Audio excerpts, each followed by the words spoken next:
Olá galera, tudo bem? Começa mais um Boladas e hoje é um assunto super polêmico, ideologia de gênero.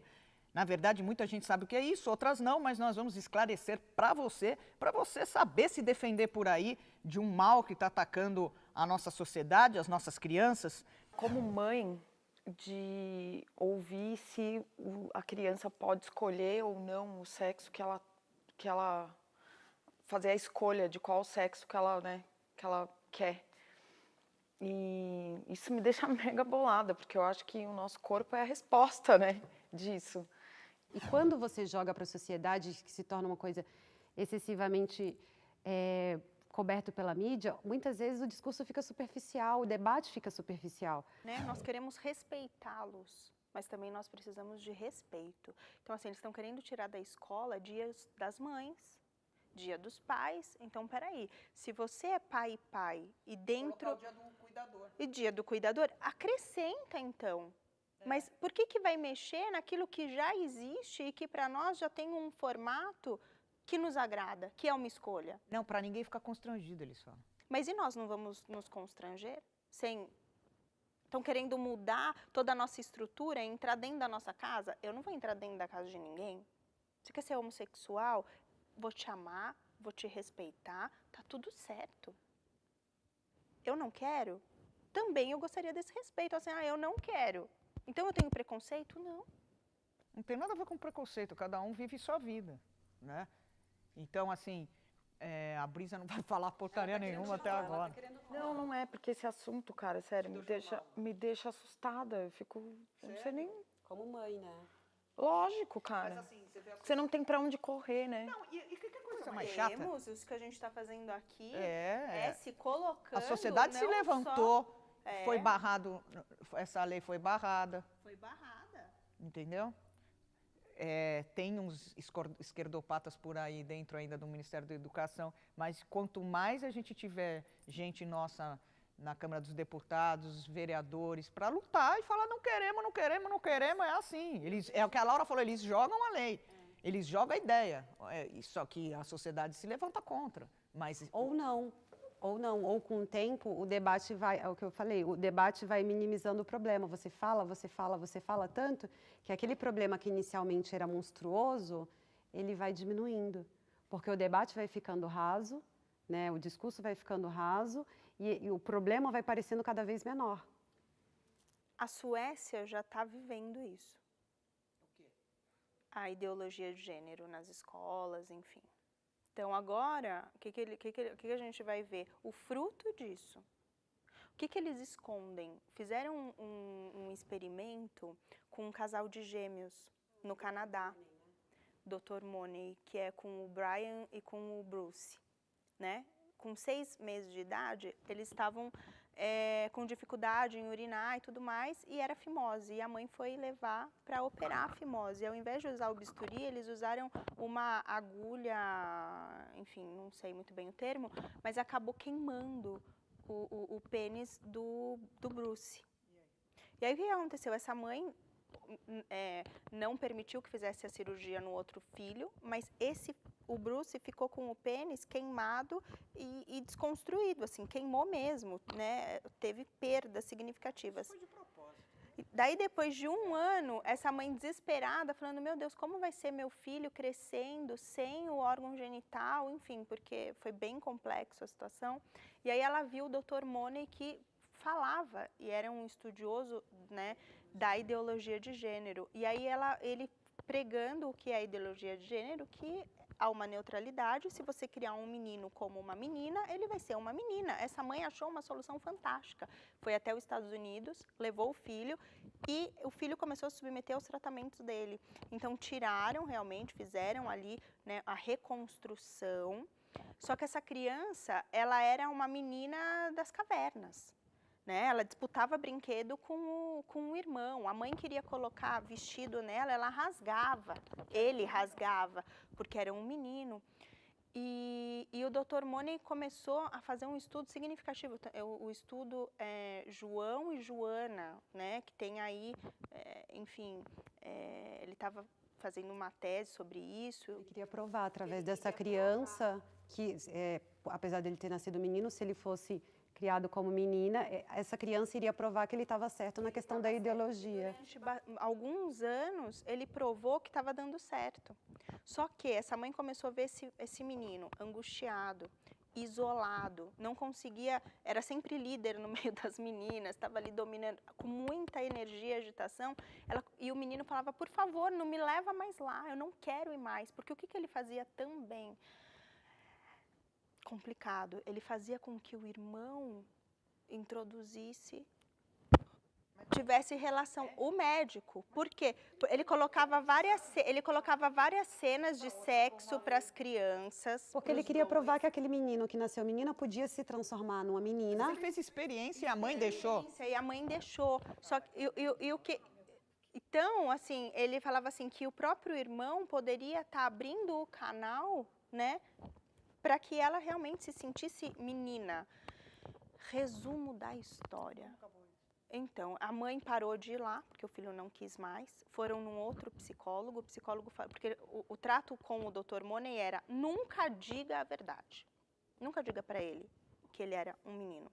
E essa outra psicóloga falou, conte. E a mãe contou. Depois que essa mãe contou, imagina emocionalmente, psicologicamente. Não, ele ficou feliz porque ele falou assim, agora eu entendo por que eu sou tão diferente, porque a única diferença que ele tinha do irmão era o cabelo, eles davam um estrogênio para ele, para nascer o seio, tudo, entendeu? Porque hormônio feminino e tudo mais.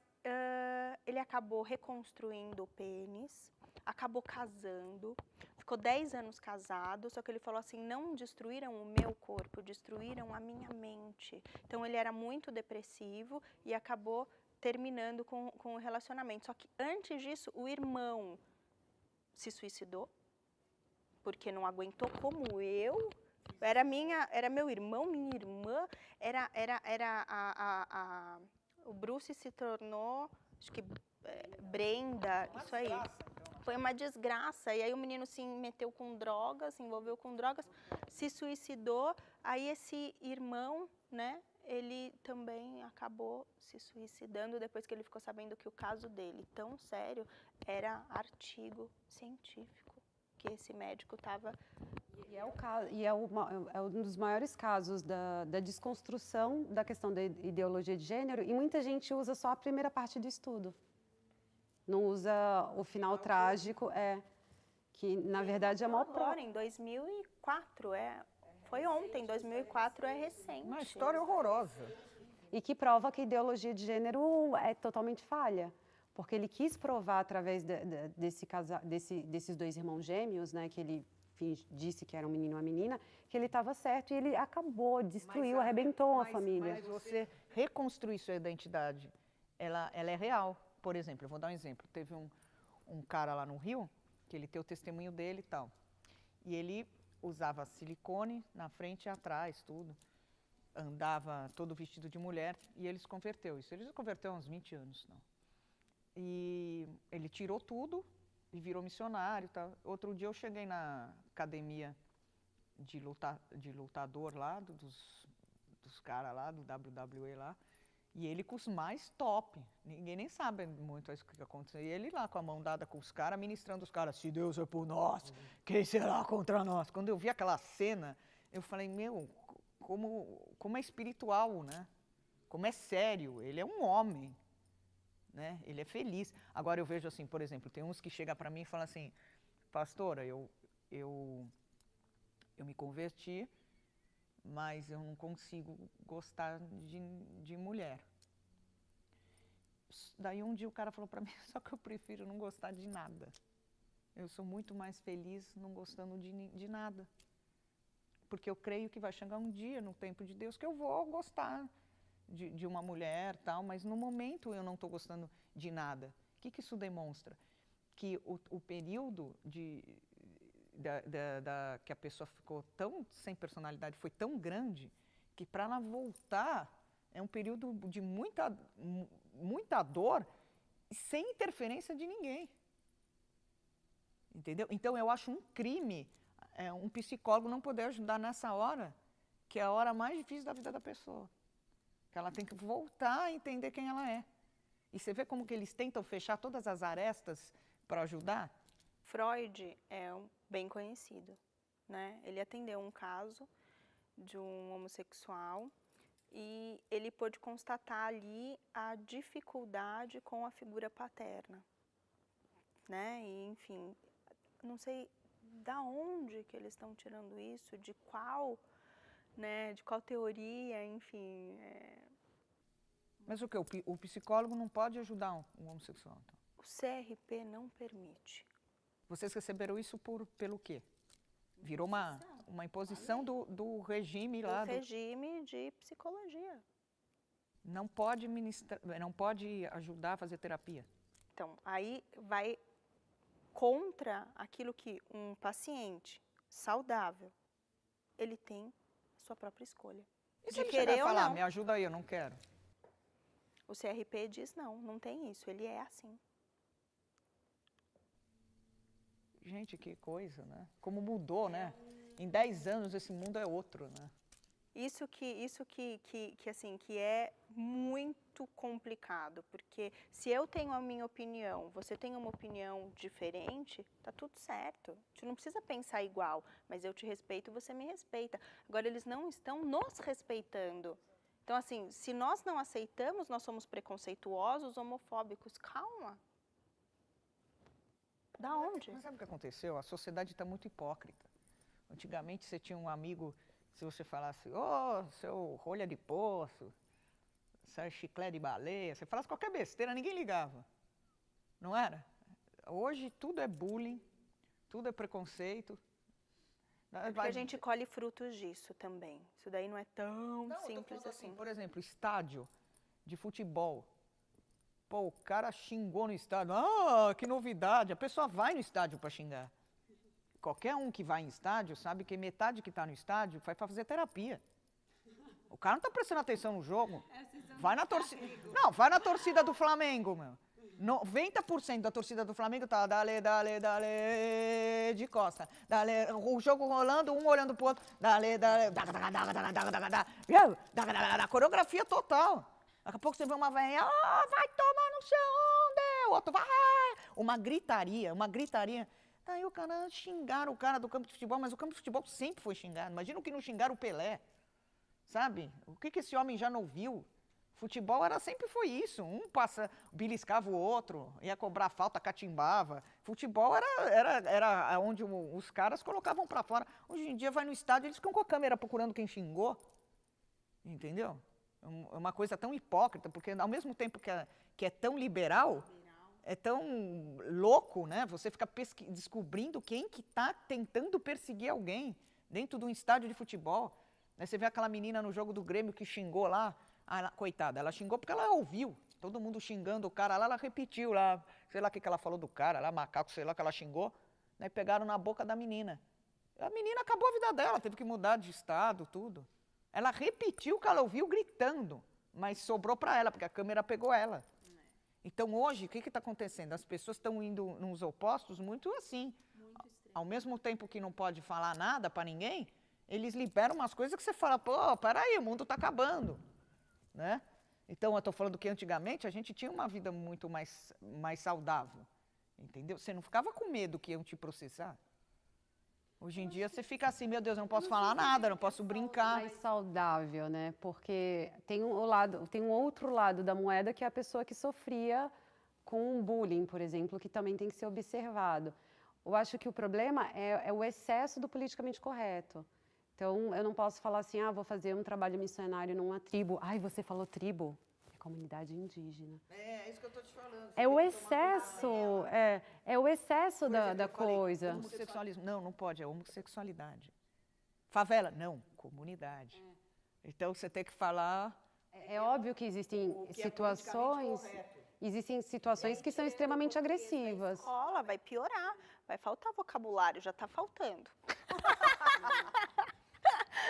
Mas não é? A pessoa hoje em dia ela não pode mais ter opinião. Né? As pessoas têm que ser entender o que realmente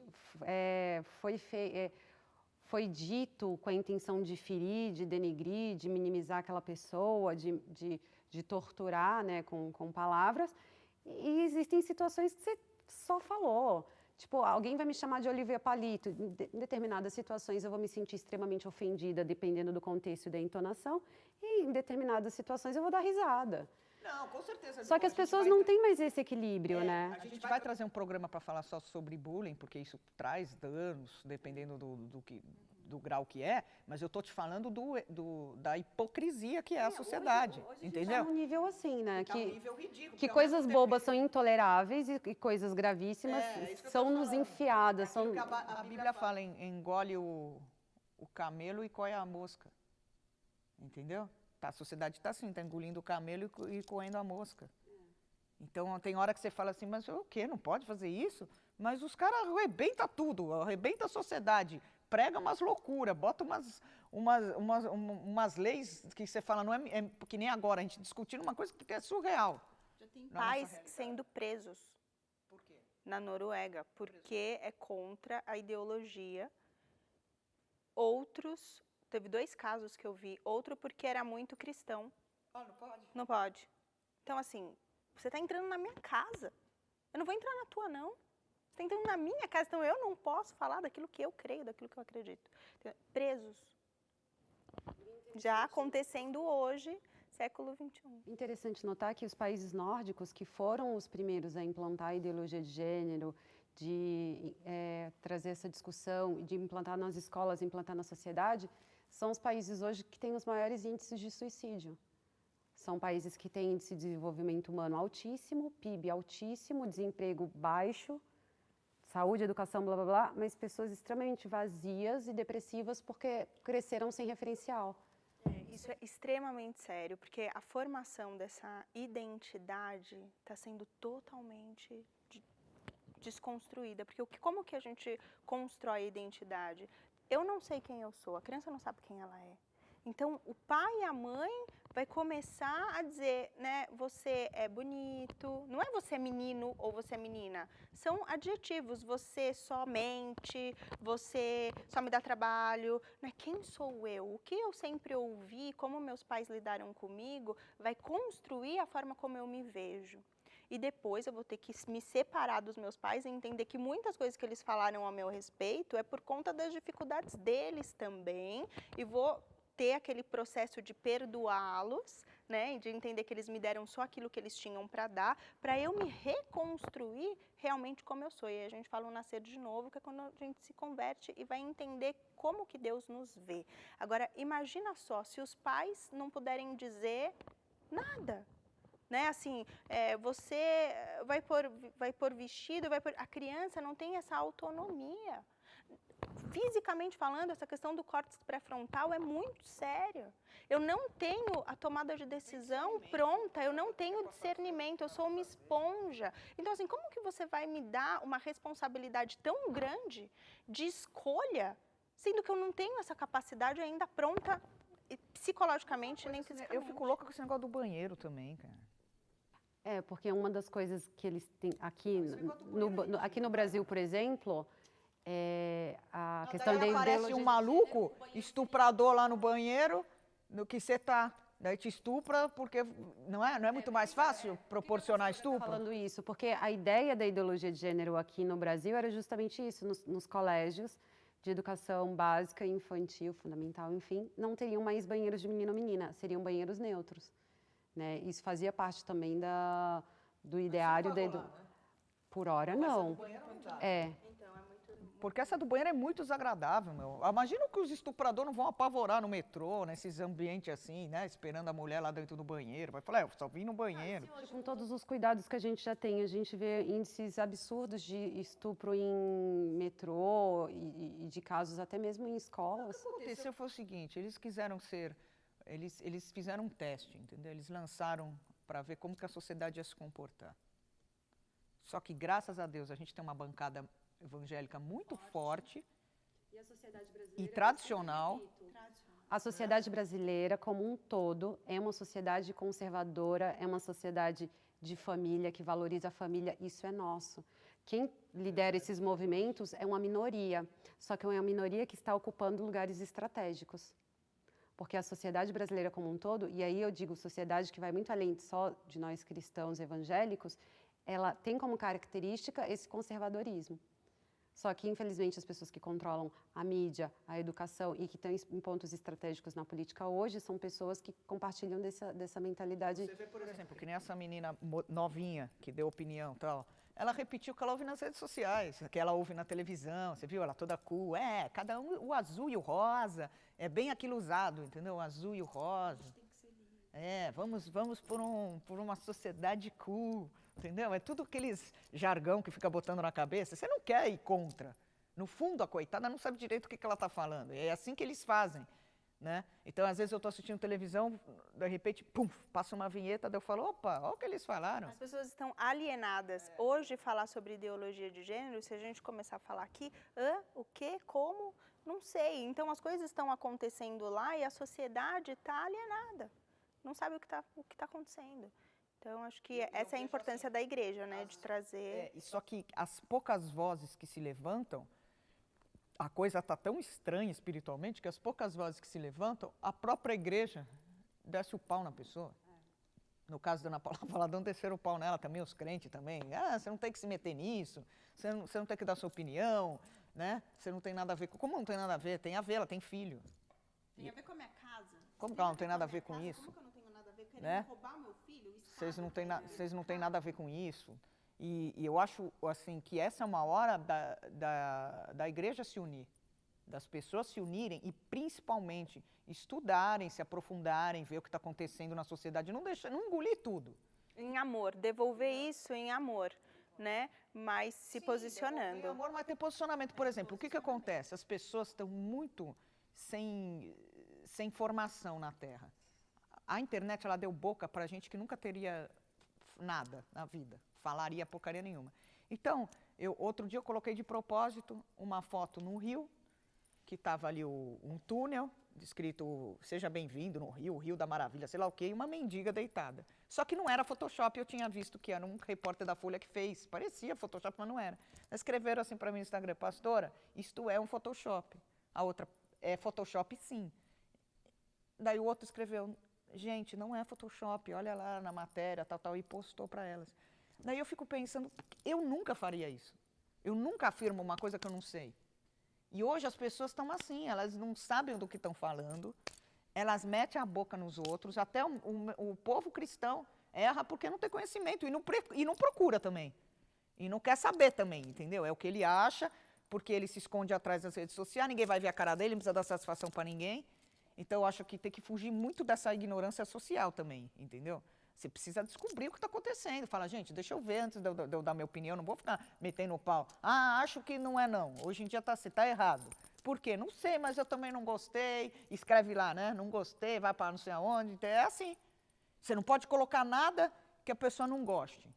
Ela não vai estudar para ver se é aquilo, mas ela vai te descer o pau para depois ver se é verdade. Entendeu? Então, as pessoas estão muito precipitadas, sem estudar, sem querer saber. E é uma hora que tem que ter uma boca profética. O cristão tem que se unir, fala, não, a gente não está afim, não queremos isso. Né? E eu acho que o resultado disso tudo sempre tem que estar aí na urna. Né?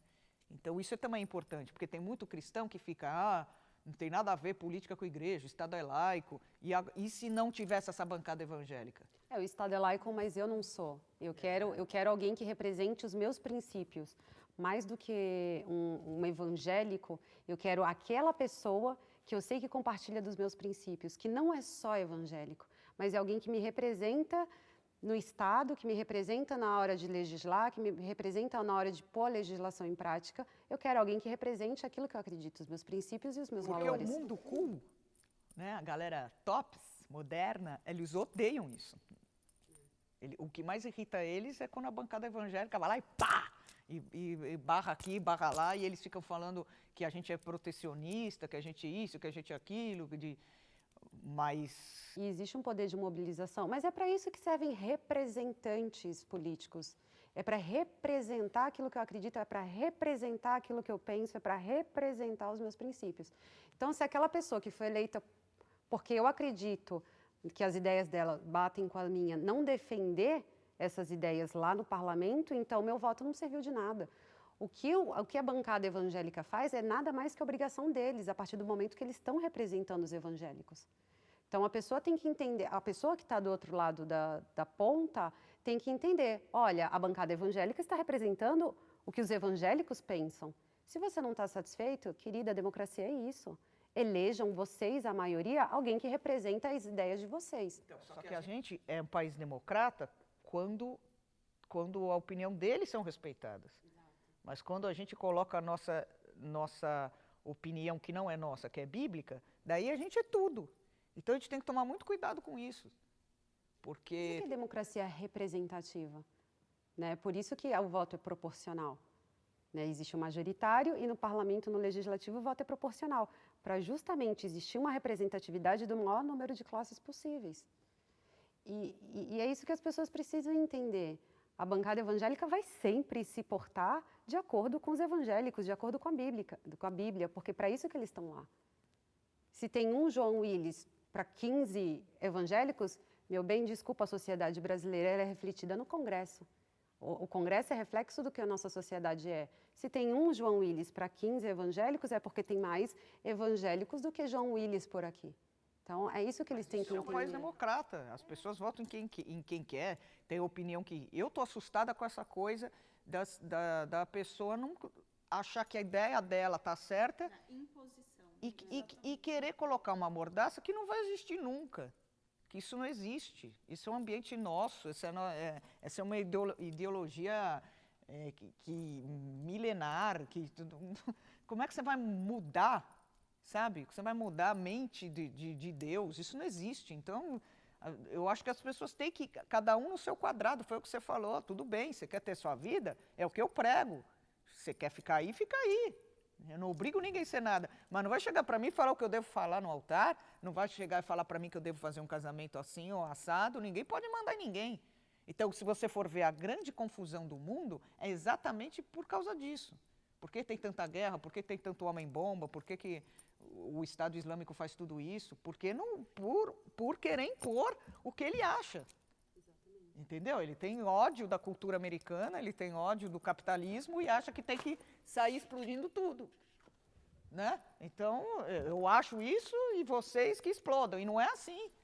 Né? Então, cada um na sua. Então, isso que é importante pregar para o mundo.